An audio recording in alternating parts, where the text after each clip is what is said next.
जय जय राधा माधव कुंज बिहारी।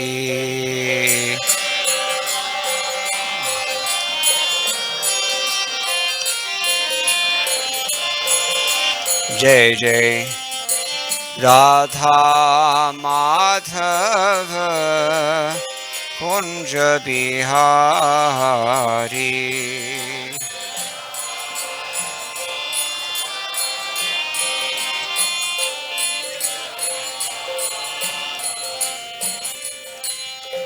गौड़ प्रेमानंदे जायम विष्णुपद परमहंस प्रवृषिकाचार्य अष्टोत्तर शत श्री श्रीमद श्रील अभय चरणानंद भक्ति वेदांत साईं महाराज श्रील प्रभुपाद की जय।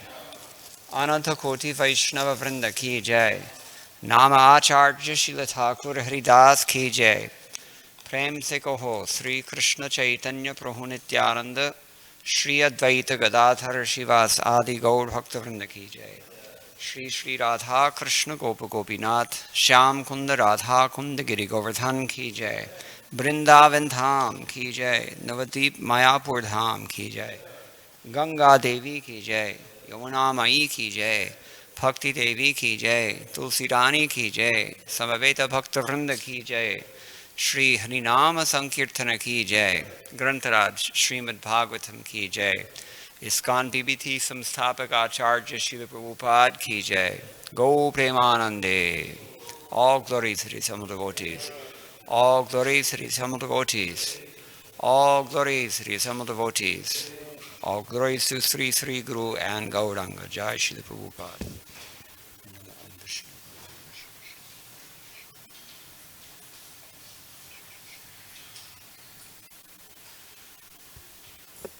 There's no book here.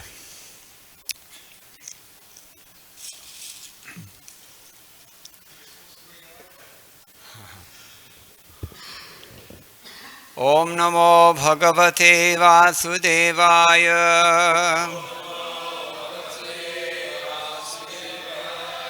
Om Namo Bhagavate Vasudevaya.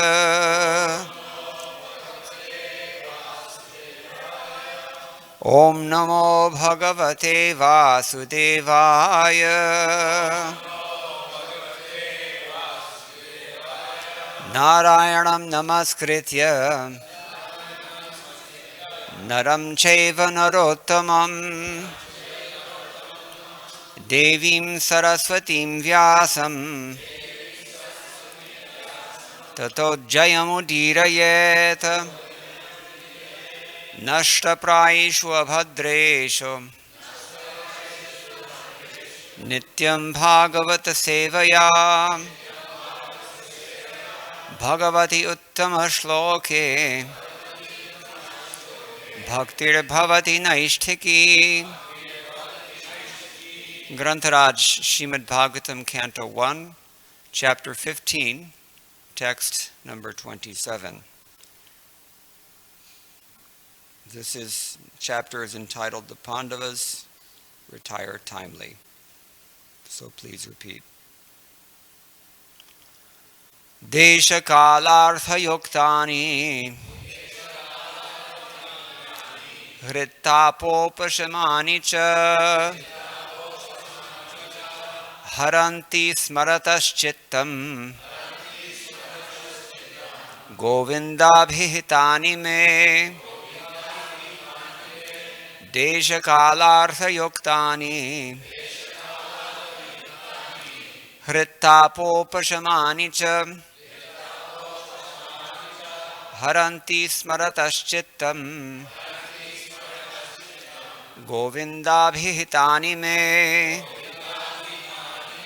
Desha-kalartha-yuktani Hrittapopashamani cha Haranti smaratas-chittam Govindabhihitani me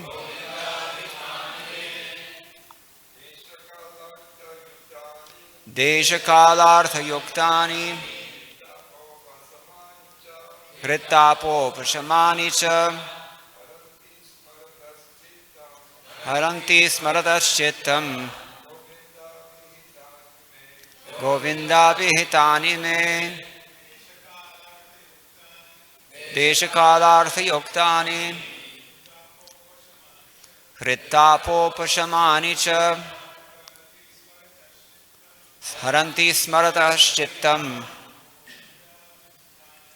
Govinda Vihitani me Deshakalartha Yuktani Hrittapopashamani cha Haranti smarataschitam Govinda Vihitani me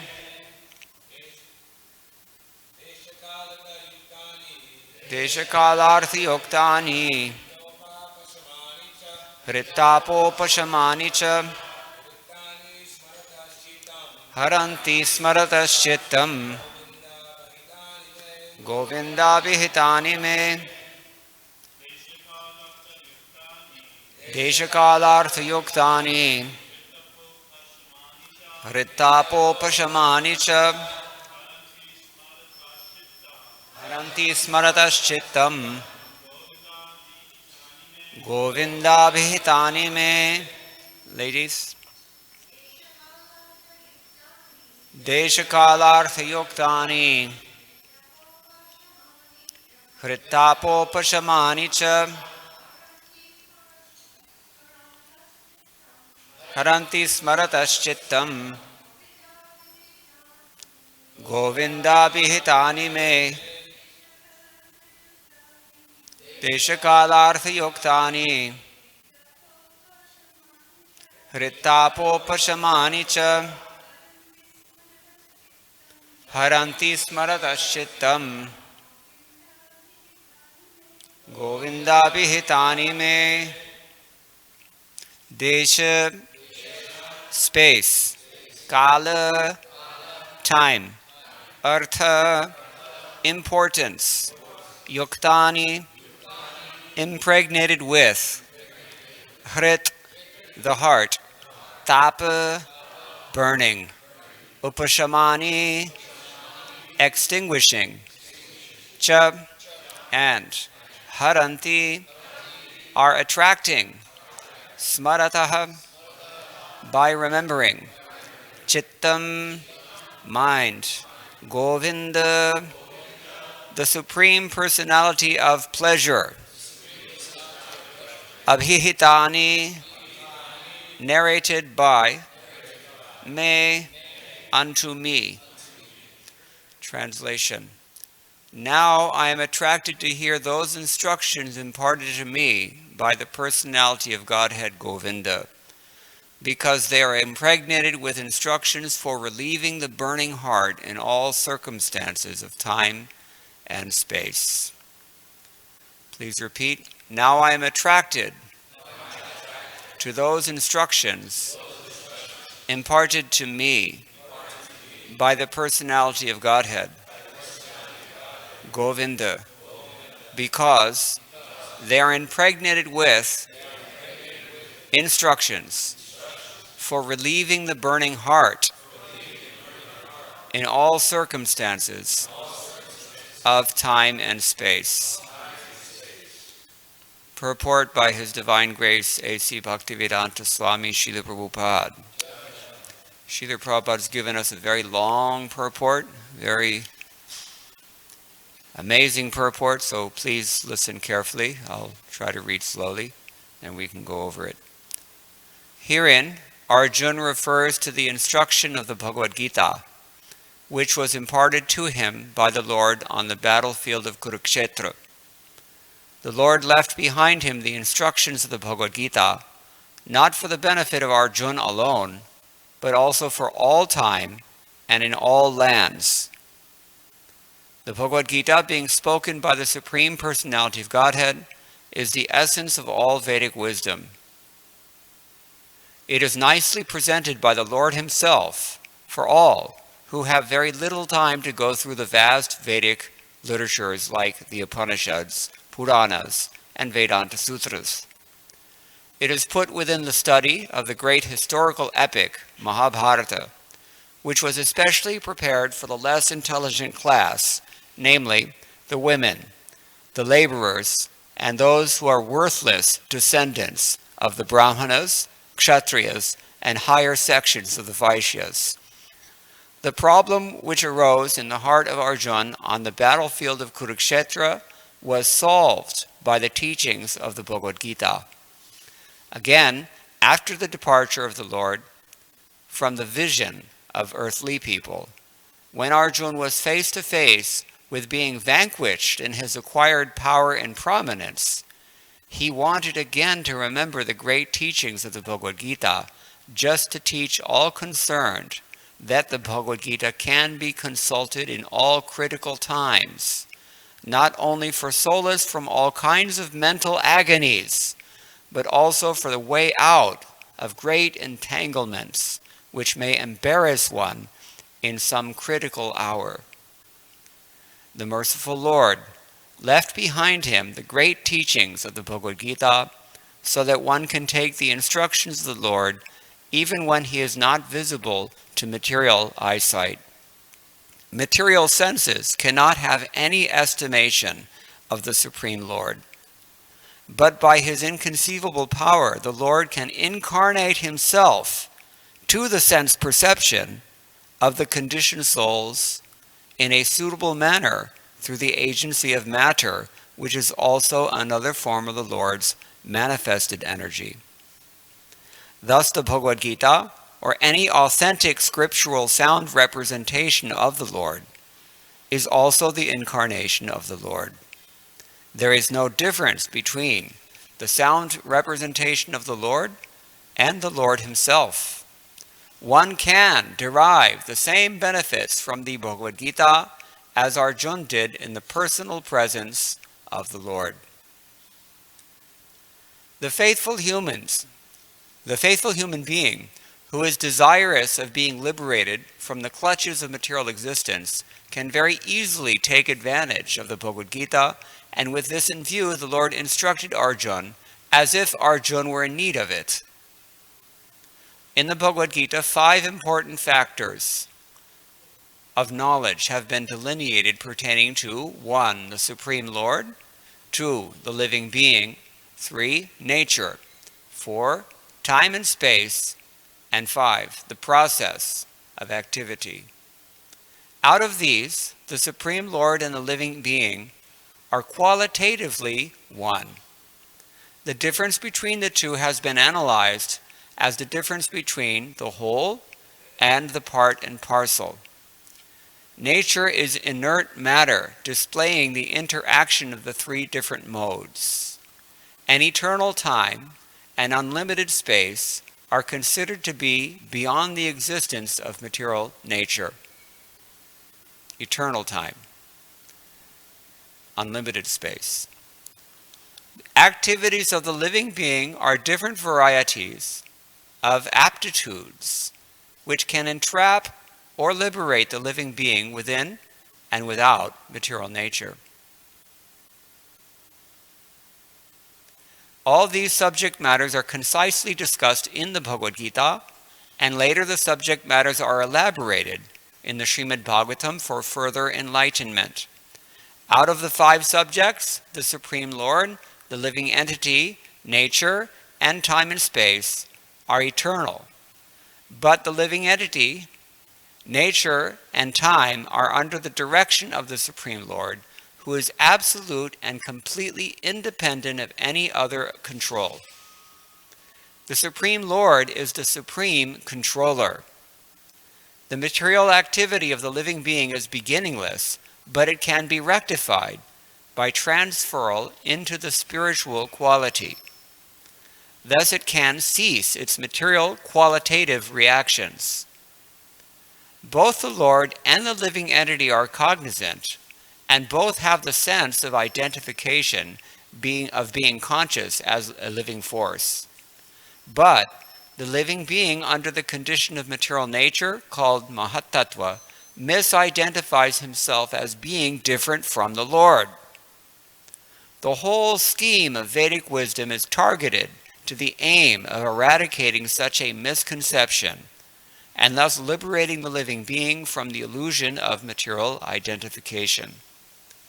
When such an illusion is eradicated by knowledge and renunciation, the living beings are responsible actors and enjoyers also.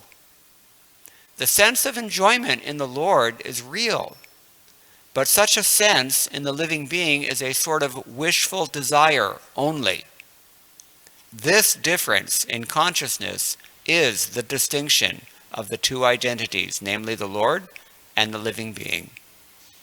Otherwise, there is no difference between the Lord and the living being. The living being is therefore eternally one and different simultaneously. The whole instruction of the Bhagavad Gita stands on this principle. In the Bhagavad Gita, the Lord and the living beings are both described as Sanatana, or eternal, and the Lord's abode far beyond the material sky is also described as Sanatana. The living being is invited to live in the Sanatana existence of the Lord, and the process which can help a living being approach the Lord's abode, where the liberated activity of the soul is exhibited, is called Sanatana Dharma. One cannot, however, reach the eternal abode of the Lord without being free from the misconception of material identification. And the Bhagavad Gita gives us the clue how to achieve this stage of perfection.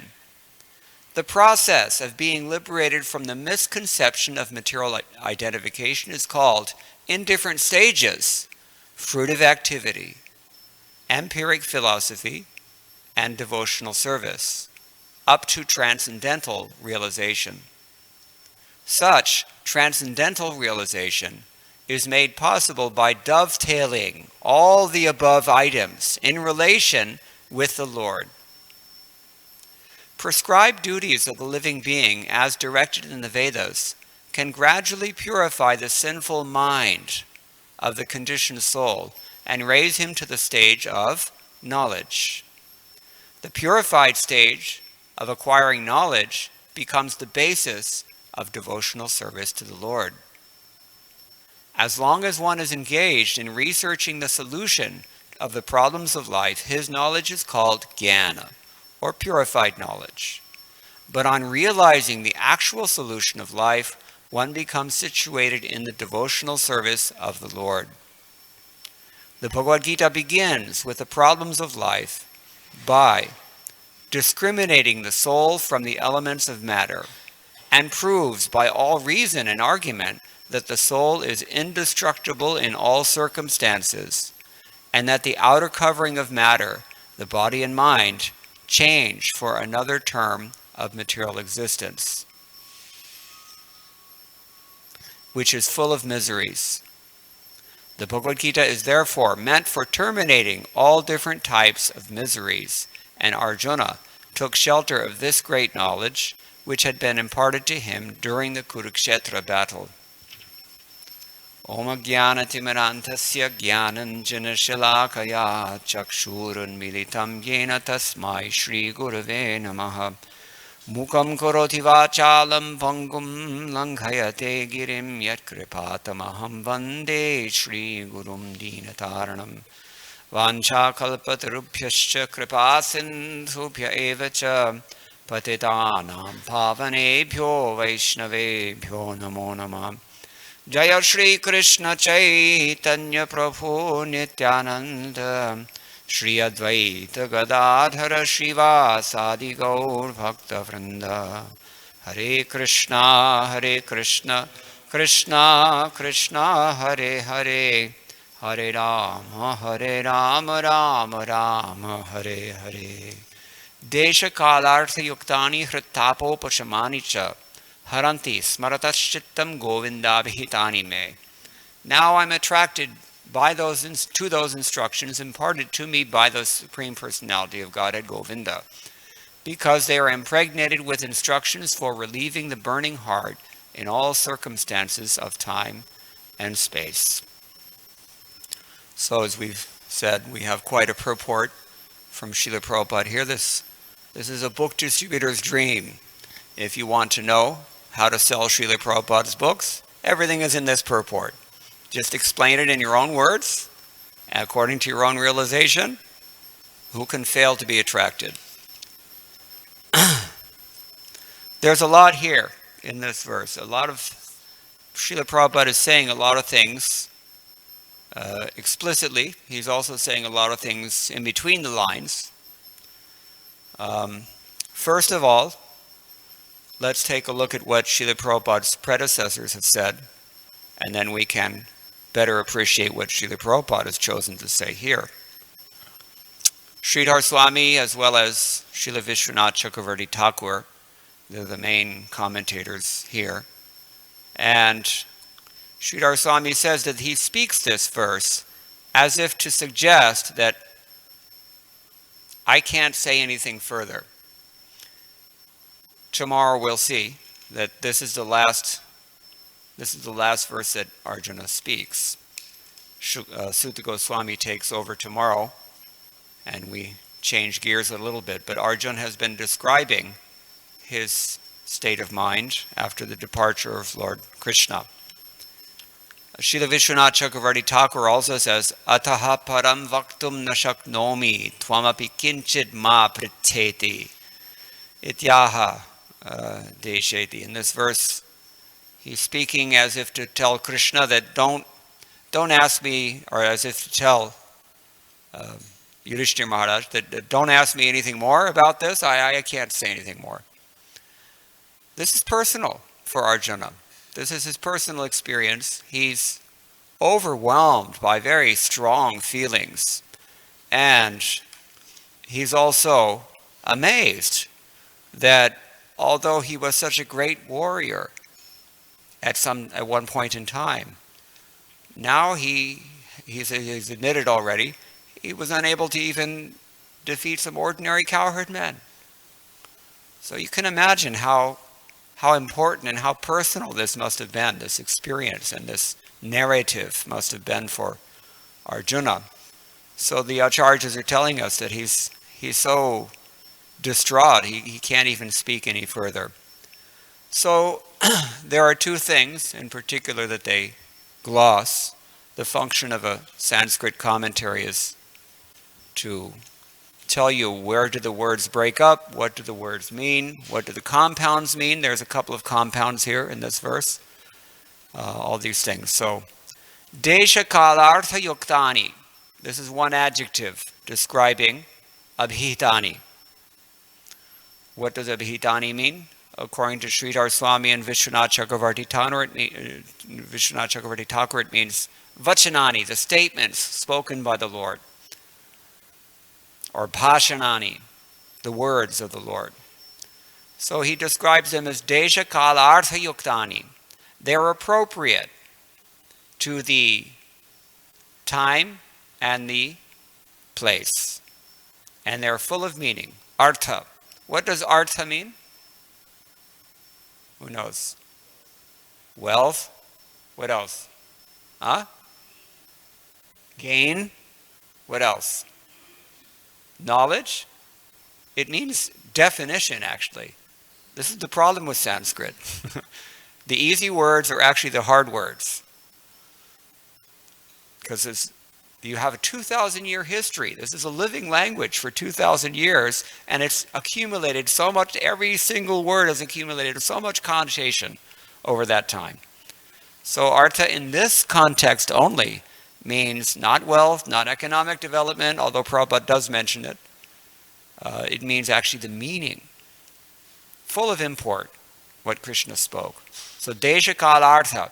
And Vishwanath Chakravarti Thakur says, either you take it that these words are appropriate to the circumstances, or these words are appropriate to the time, or these words are appropriate in that they have such worth. There's your definition of artha, also worth. Either way, these instructions were very valuable. Why? Hrit tapo pashamanicha. This is the second adjective that describes these words. What do? They pacify the burning heart. Is your heart burning? Everyone's heart in this world is burning with dissatisfaction. It's burning with misery, because this is such a horrible place and a horrible time. Talk about Desha Kala. We're in the ugly Desha and we're in an ugly Kala, both. So this is Srila Prabhupada has pointed out for us. It's not just about Arjuna at Kurukshetra, it's about all of us anywhere, at any time. So these are the two ways in which they have described this. And so what does he say about this? Haranti, remembering these instructions, chittam haranti, my mind is stolen.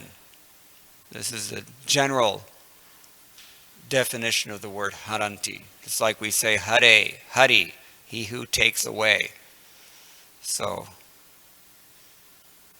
ayur harati vaipungsam, every rising and setting of the sun also steals away our time, unless we use it in what process? Uttama shloka varta. Topics about Uttama shloka.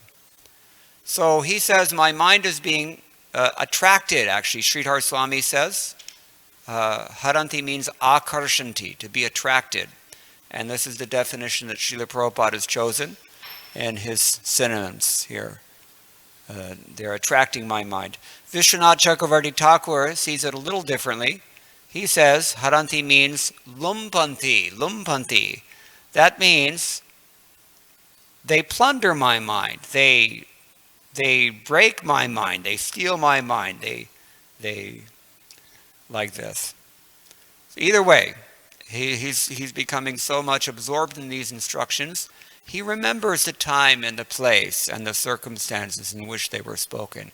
If someone gives you good advice, and that advice is such that it enters within your heart, one Hindi poet said, Mere paas nikas gaya Satguru marya tir, like an arrow that you're shot through the heart. The words of the spiritual master can be like that. And anyone who acts as the representative of the spiritual master may speak like that. When you get this kind of instruction, you don't forget it. You don't forget even the place where you received that instruction. You don't forget the person who gave you that instruction. All these things are germane. So Arjuna, as we said in the beginning, he's experiencing this personal recollection, very personal recollection.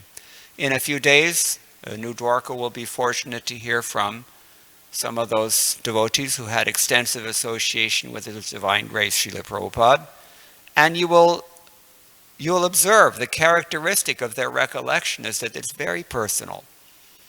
This is why Tamal Krishna Goswami told me on one occasion, at least one occasion, that although we say Vani and Vapu, there's no difference. The spiritual master's instructions, those are the eternal manifestation, and the spiritual master's form is the temporary manifestation. So although we say that the Vani is more important because it is eternal, he says, I never lost a single opportunity that I could take to get the personal association of Srila Prabhupada. And similarly, we as I was saying, those who had Srila Prabhupada's association, they remember every little thing that he said, every little thing that he did in their presence, they remember. So, anyway, that is not the tenor of Srila Prabhupada's purport. This is another interesting point. All the things that we've been discussing, let's say one more thing before we move on. Hrittapopashamani cha Srila Vijayadwaj Tirtha. He has glossed this in his commentary as Sangsara Samudra Shoshanakara. These instructions are able to dry up the ocean of material existence. You can imagine the Pacific Ocean. You don't have to imagine. We live just a few miles from it. Vast body of water. What does it take to dry up that amount of water? This world is compared to an ocean.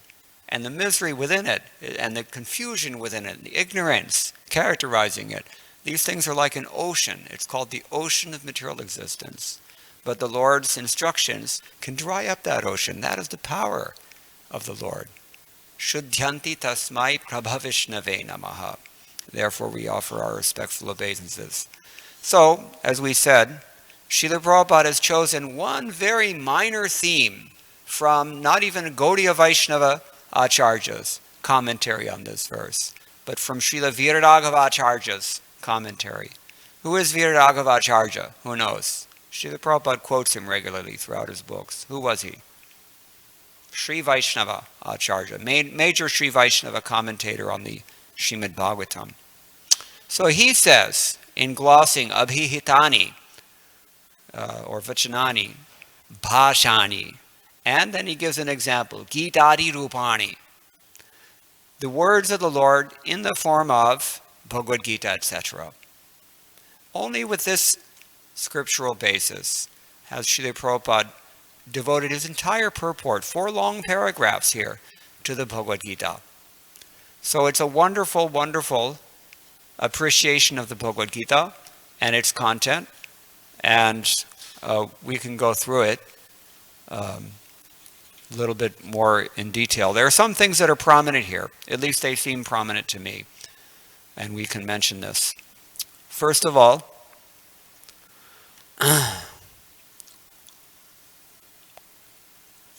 Srila Prabhupada is emphasizing, as we said, that Bhagavad Gita is not just meant for Arjuna, but also for all time and in all lands. Now, Srila Prabhupada was not speaking idly when he wrote this, because Srila Prabhupada was working very vigorously to ensure that all lands and all times had this knowledge. He dedicated his life to working very hard to produce these books. While the rest of the world slept, Srila Prabhupada wrote throughout the night. And not just Bhagavad Gita, but also, as Prabhupada mentions in the purport here, Bhagavatam as well, especially those two. So Srila Prabhupada was ready to do something about this. Who is it meant for? It's meant for the less intelligent class. Those who have not studied the Upanishads. Raise your hand if you've studied the Upanishads. Raise your hand if you've studied the Puranas. How about Mahabharata? 1, 2, 3, 3. Okay, we get Ganguly's edition of Mahabharata. Maybe Puranas, Mahabharata, what else? The Vedanta Sutra, nobody. So this we fall into this category. Are we women? Are we laborers? Mostly we are, yes. Are we unworthy descendants? Worthless descendants, Prabhupada says. Srila Prabhupada is able to offend everyone, it seems. Worthless descendants of the Brahmanas, Kshatriyas, and the Vaishnavas. So the women, the laborers, all 4 classes. This is Kali Yuga. This is our level of adhikar. Basically, no adhikar. But for such persons, Mahabharata has been spoken, and of course we know Bhagavad Gita is just one chapter of Mahabharata, but very powerful chapter. So powerful that acharyas have been glorifying in words like this purport since time immemorial. Shankaracharya, what does he say? Bhagavad Gita kinchid adhita ganga jalalava karnika pita. If you just study a little bit of Bhagavad Gita, if you just drink a little bit of Charanamritam, Sakritapi yena murari samarcha, if you just try to worship Murari nicely once even, kriyate yasya yamena nacharcha, then you will not have to have an unpleasant interview with Yamaraj. This is what he says. So much more that we can say, and that Srila Prabhupada does say about Bhagavad Gita, but the first thing is that it's for everybody, and especially it's meant for us, those of us who are less intelligent. And another prominent point in the purport. Arjuna was face to face with being vanquished in his acquired power and prominence. Doesn't that hurt? Maranat atirichyate, Krishna told him in Bhagavad Gita. What could be more painful for you than to be dishonored, than to lose your status in society? For a kshatriya in particular. Why? Because they're proud. All the great kings, at least in Indian history, they have very fearsome, mighty names, such as Pratap Rudra or Jaya Singha, other kinds of very martial-sounding names. So, for such persons, it's very difficult to lose your power, to lose your prominence, and yet this is what happened to Arjuna. So he wanted to again remember those teachings and take shelter of them. And Prabhupada says a very rich sentence here. He says, Bhagavad Gita can be consulted in all critical times. Every one of us will have to undergo some critical time at some point. Maybe you've already done so. If you've been through Saturn, or if you've been through Ketu or Rahu, you know. So, but sooner or later it's coming. We have to really, really suffer. How do you really suffer? Lala Babu, he was a devotee, a very wealthy, wealthy man. Probably the most wealthy man in East India during the Hastings administration. And he bought up more than half of Vrindavan. He used his wealth for that purpose. And he developed, he made many temples in Vrindavan. There's still one temple, famous temple of his. He died when he was performing parikrama. How did he die? He was kicked in the head by a horse, rearing horse. Sometimes devotees, sometimes Krishna puts them through difficulty also. Has anyone ever tried to kill you? Have you undergone that experience? Prahlad underwent that experience. Many devotees have to undergo this experience. So Krishna doesn't necessarily spare you because you're chanting his name offensively, or even in the clearing stage. Sometimes we have to undergo these things. Even if you're the sun. Do you remember when you were the sun? Every one of us was the sun god at one point. Most likely. Even if you were the sun, you have to be eclipsed by a lesser planet. Not even a planet. Rahu is not even a planet. He's an interloper. So every one of us has to, and we cannot overcome these forces of material nature. Mama maya duratyaya. So therefore Krishna speaks these instructions to help us in our hour of critical need, as Prabhupada says, because these instructions free us from all mental agony. And moreover, they not only liberate us from immediate suffering, but they give us the process by which we can get out of what Prabhupada calls here the great embarrassing entanglement. The great entanglement of embarrassing material nature. This is another phrase that Srila Prabhupada uses throughout his books, to be embarrassed by the material miseries. Arjuna is feeling embarrassed now because although he was a great warrior, now he's been defeated, etc.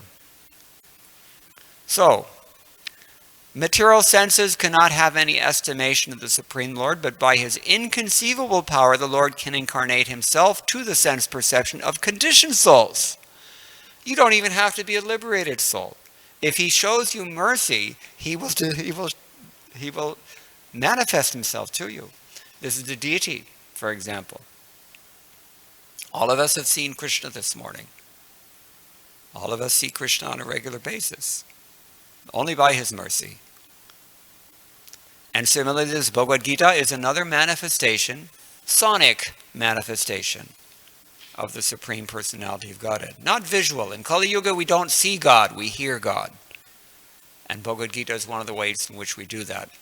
Now, Srila Prabhupada in his third paragraph goes through a long explanation of Sambandha Gyan. And in particular, he talks about these 5 categories that Baladev Vidyabhushan has analyzed in Bhagavad Gita. What are they? The Supreme Lord, the living being, the nature, time, and karma. In effect, these 5 things. So this is also important, but Srila Prabhupada, one of the very salient things that he says here also is that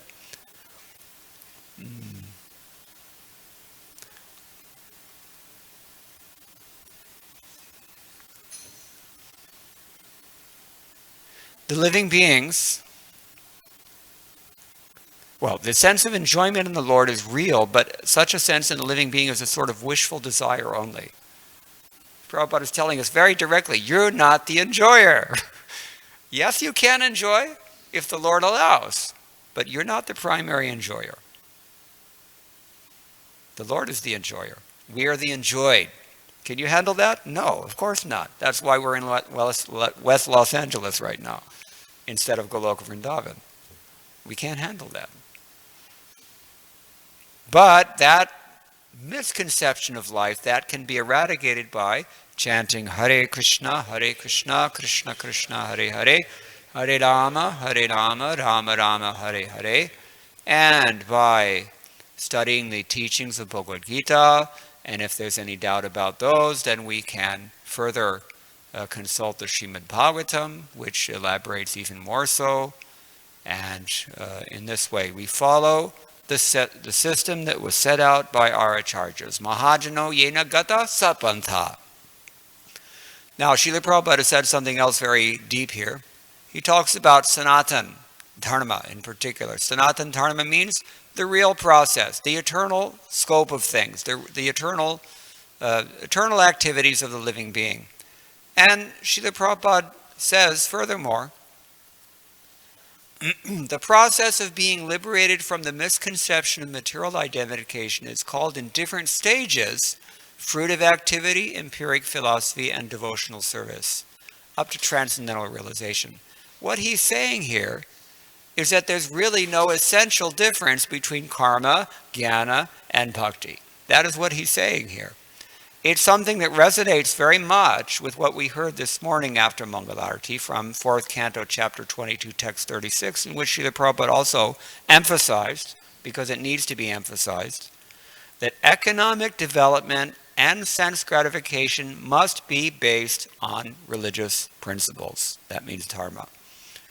Dharma means the human status, actually. Without dharma, a so-called biologically correct human being is not really a human being yet. And we know that you cannot become Krishna conscious unless you are a human being. Only human beings can become Krishna conscious. But humanity is defined in this very special way in the Shastra. It is not defined biologically. It is instead defined in terms of adherence to dharma. Do you eat sometimes? Do you mate sometimes? Do you sleep sometimes? Do you defend sometimes?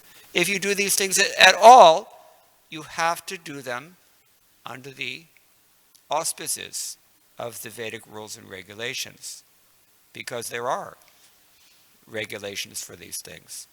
And Srila Prabhupada has here identified them as part and parcel of Bhakti Yoga, immature stage of Bhakti Yoga. This is how we reconcile apparently contradictory statements throughout the Vedic literatures. That, some say that karma is the main thing. Varnashrama charavata purushena parapuman ityadi. That famous verse that says Varnashram is the only way that you can please the Supreme Personality of Godhead. How do we understand this?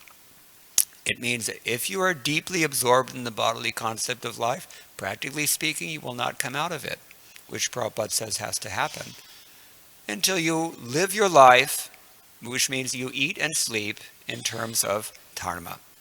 And these things are preset, they're pre-existing, they're standard, they're coming since time immemorial, and therefore they're called Sanatan Dharma. You don't have to speculate, you don't have to concoct anything, you don't have to evade anything or deny anything. You just have to surrender. When I was in college, they told me, one of my Hinduism professors said, Hinduism has this characteristic that it gives you infinite choices about what to believe and zero choices about what to do. So this is something we find throughout Bhagavad Gita as well. Again and again and again and again, Krishna is telling Arjuna, just do your duty, just fight, because that's what I want you to do. Now, whether you're fighting because you want to win the kingdom, or whether you're fighting because you want to please Krishna, that is your problem. But the fighting is going to go on. This is the point. If we study the first 6 verses of chapter 18 of Bhagavad Gita also, we can see when Arjuna has asked Krishna, what is the difference between sannyas and renunciation? Krishna very clearly tells Arjuna that his final opinion is that you do not give up the activities, you give up your attachment to the fruits. That is the meaning of sarva dharman paritijya. Okay, so this is another kind of subtext here. It's in plain sight, but we don't see it unless we can hear from proper authorities. So this is another very important point that Prabhupada has made here. And then finally, Srila Prabhupada ends his purport. He says, the Bhagavad Gita begins with the problems of life by discriminating the soul from the elements of matter. That's called Sankhya. And it proves by all reason and argument that the soul is indestructible and in all circumstances that the outer covering of matter, body and mind change for another term of material existence which is full of miseries. The Bhagavad Gita is therefore meant for terminating all different types of miseries, and Arjuna took shelter of this great knowledge which had been imparted to him during the Kurukshetra battle. So Srila Prabhupada has made a very confident statement here in the beginning of his purport. Herein Arjuna refers to the instructions of the Bhagavad Gita, which were imparted to him on the battlefield of Kurukshetra. It's very unambiguous, very direct, and he's not in any sort of doubt about this. Actually, we rarely find that Srila Prabhupada is in much doubt about what he says, isn't it? Why is that? Why is Srila Prabhupada so confidently making these claims when we've already seen that, practically speaking, none of our acharyas have said this before?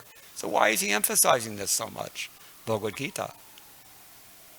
Because he's working under Krishna's direction. One reporter asked him, how do you know what to write in your books? And Prabhupada said, Krishna tells me. He said, do you believe this? Do you really believe this? This is the point. However, for those who don't believe it, we can skip ahead to verse number 30. Verse number 30 says, Gitam Bhagavata Jnanam Yattad Sangrama Murthani Kala Karma Tanodurtham Punar Adhyagamas Prabhu. Here the word is used, Gita. And as we said already, at least one of the Vaishnava acharyas has explicitly stated that we're talking about Bhagavad Gita here. So we're very fortunate that we have this Bhaktivedanta purport. We're very fortunate that we have His Divine Grace, A.C. Bhaktivedanta Swami Prabhupada, and the process that Srila Prabhupada has very clearly explained for us in purports like this one. We're so fortunate. We cannot imagine our great fortune. So all that remains is that we Janma Sartha Kari Karaparopakar. We make our own life perfect by, first of all, opening these books and hearing seriously from them, with scrutinizing purpose, as Prabhupada often used to say, and applying those teachings, because you don't really hear until you do. Prabhupada often used to say, hearing means acting. And then what remains after that? Only one thing. You do welfare for the others. You give them this Bhagavad Gita. Although it's a Srimad Bhagavatam class, it's by the divine grace of Srila Prabhupada, it's actually all about the Bhagavad Gita. So, as I said, it's a great the book distributor's dream. We have so much wisdom in Bhagavad Gita as it is, as opposed to Bhagavad Gita as it isn't. In Hindi, we call Bhagavad Gita Yatharup. So I tell them in India, we want Bhagavad Gita Yatharup, Anyatharup nahi. Anyatha means something else. So this is Srila Prabhupada's Bhagavad Gita. And I have personal experience of this. I myself read many editions of Bhagavad Gita in English before I read Bhagavad Gita as it is. In fact, the first time I saw it, I was a little bit struck. Bhagavad Gita as it is. Okay, well that's very confident, as we've mentioned already.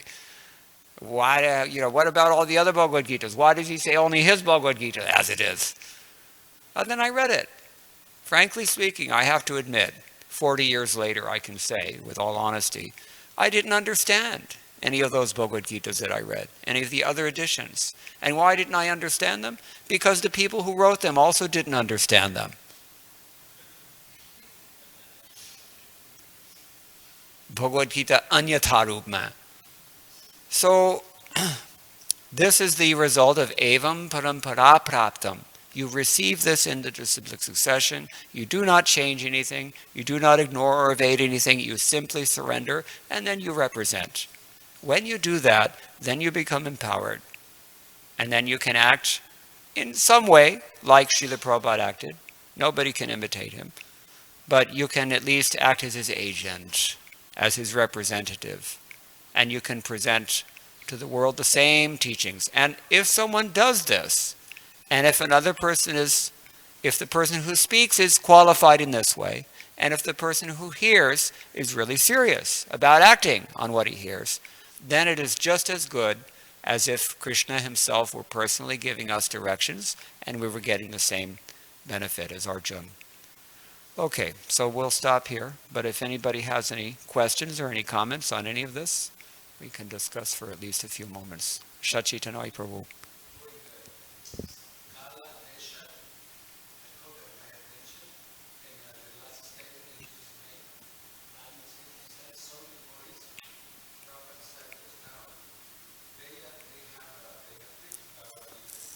Yeah, what? Mm. Are you sure you want me to comment on that? Well, can you just What about the person who has his own Bhagavad Gita instead of Srila Prabhupada's Bhagavad Gita, especially Prabhupada's disciple?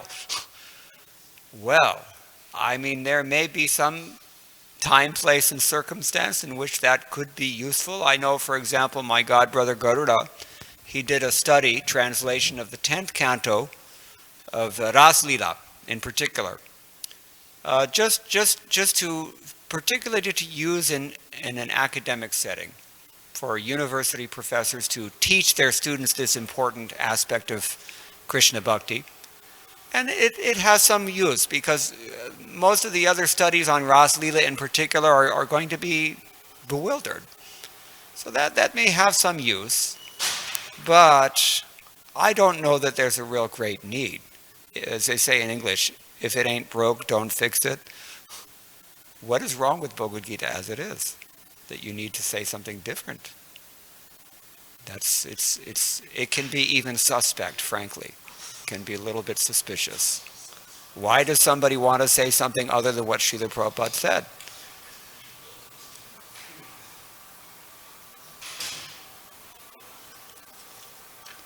Is that okay?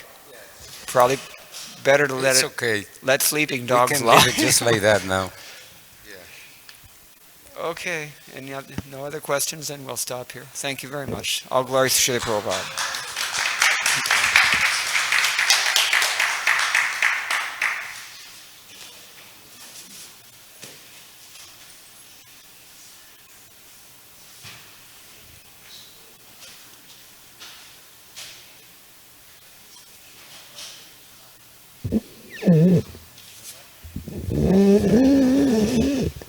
Don't go away. Everybody stay. I have prasadam from Vrindavan. Krishna Balaram.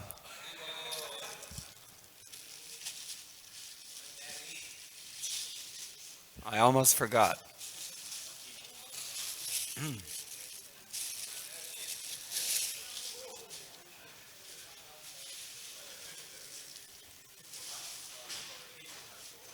Okay.